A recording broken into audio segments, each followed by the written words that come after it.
guys, it's me, Keto Phoenix, and welcome back to another one of my videos. I'm sorry if you can hear a bit of like whining noise in the background. That is our swamp cooler. It's really loud and we're waiting for our landlord to come fix it. But until then, we have to deal with the whining noise.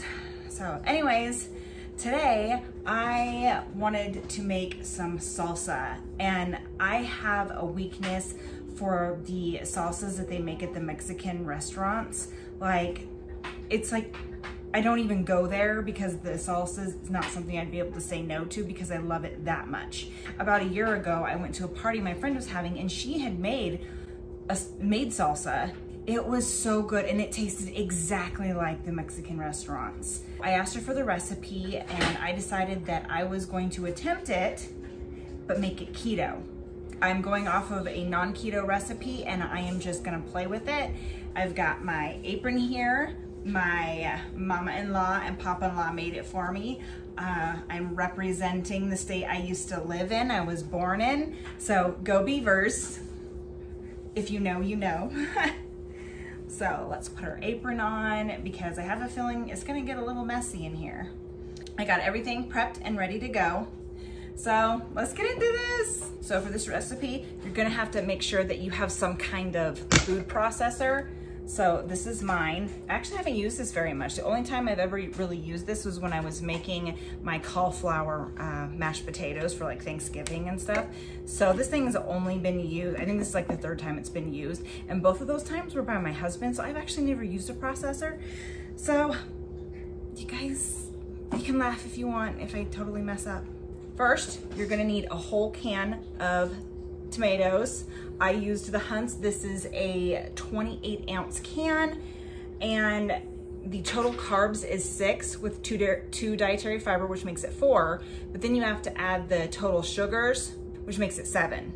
But that's for the whole can, and unless you guys are planning on using the entire recipe, you're not gonna be using up this full 7.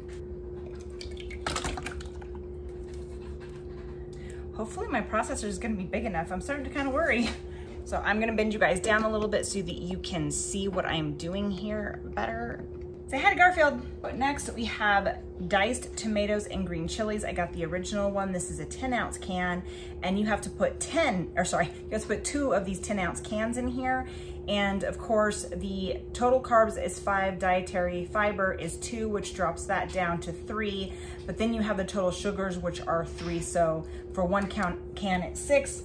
For 2 cans, it's 12. But again, you're not gonna be using the entire recipe in one go, because this is actually comes out to be a lot of salsa.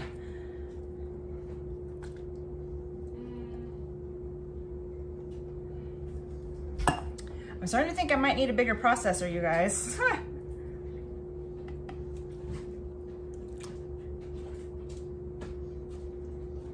Get my handy dandy tool. It's my favorite. As you can tell, it's been kind of beat up, but it's got a little piggy on it. So I'm gonna kind of use that to press it down a little bit. You wanna make sure that the juices and stuff from the tomatoes, that you leave them in there. Okay, and this is really easy. It's all about just combining all of the ingredients, right? And then just pulsing them. So then we've got yellow onion, and you only wanna do 1/4 cup. I accidentally cut too much. So I'm just gonna kind of eyeball 1/4 of a cup of this. Is about 3/4 of a cup that I got here.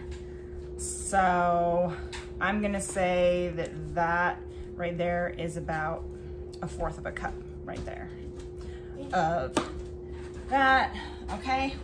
Then you want a 1/2 cup of cilantro. So stick that in there.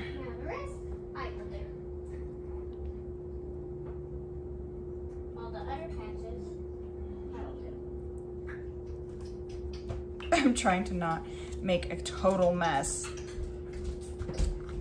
I think I'm gonna, for the next time I wanna make this salsa, especially if I wanna make a bigger batch, I'm definitely going to need a bigger processor because I'm slightly worried about this.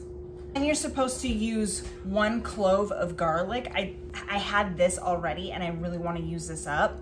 So I just got the minced garlic and I am just going to put I think I'm gonna put a 1/2 tablespoon of this in because I think that'll equal 1 clove or close therein as. So, but if you want to follow it, or if you want fresh garlic, then it's going to be 1 clove.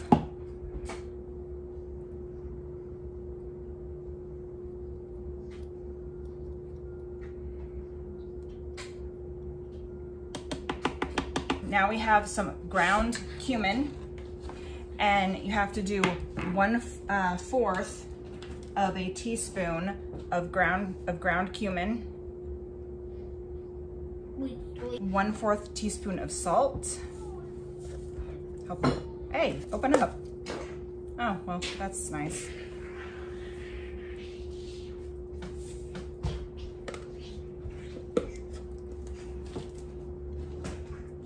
A 1/4 of a teaspoon of sugar, and I am using the monk fruit sweetener.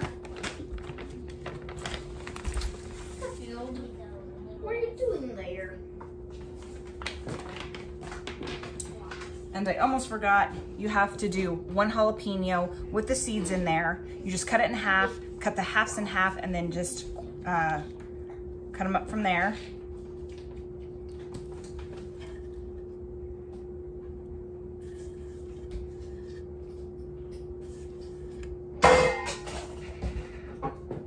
So let's go ahead and put the lid on this thing, and let's mince it. So of course, I got this, put that on there. Okay, let's do this.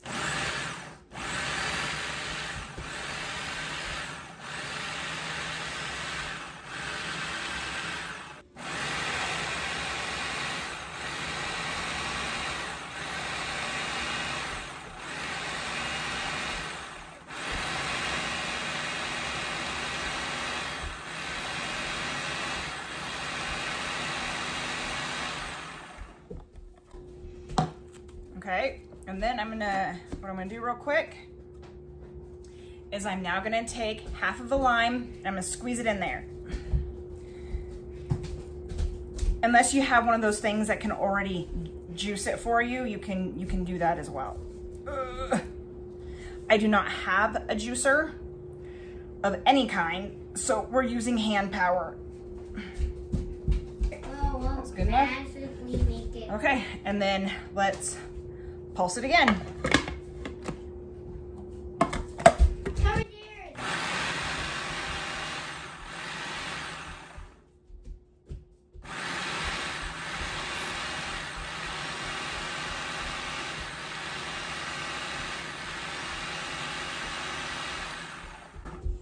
Okay, so you pulse it about 18 times, or to whatever consistency is your favorite. So I couldn't find my mason jars, so I'm just using an old pickle jar that I cleaned out really well and washed, and I'm just gonna stick the salsa in here.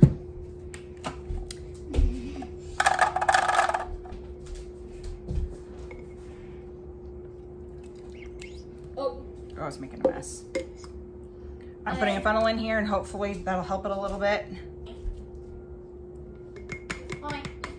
Okay, it's working slowly, but it is working. So I'm just gonna keep filling this up, and then I will be back to show you guys how I'm making my keto chips. My keto chips are really easy. I went and got the Mission Zero again, but instead of the ranch and sriracha, I got the sun-dried tomato basil zero.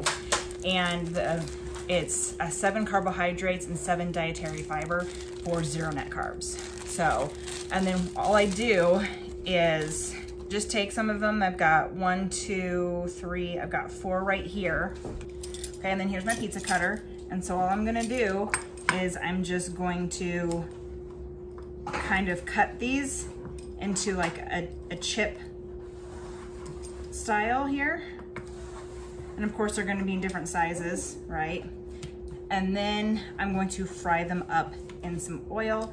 So I will be back when I have my oil set. The oil heating up now, some olive oil, and I have got my plate ready to go here.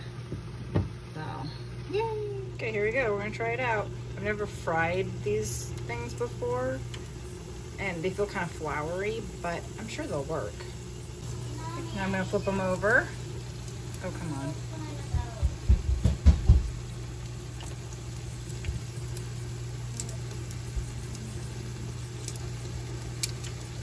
I got the chips drying on a rack. I got ones that were already like kind of seasoned with the tomato, basil and stuff.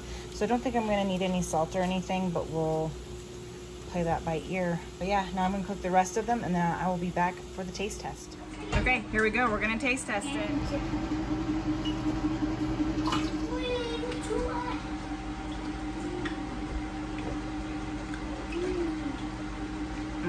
The chips weren't quite crunchy enough, but the salsa, oh my gosh, the salsa is so good. Let's see if I can try to find a crunchier chip. Okay, this one looks a little bit crunchier, so let's give this one a try.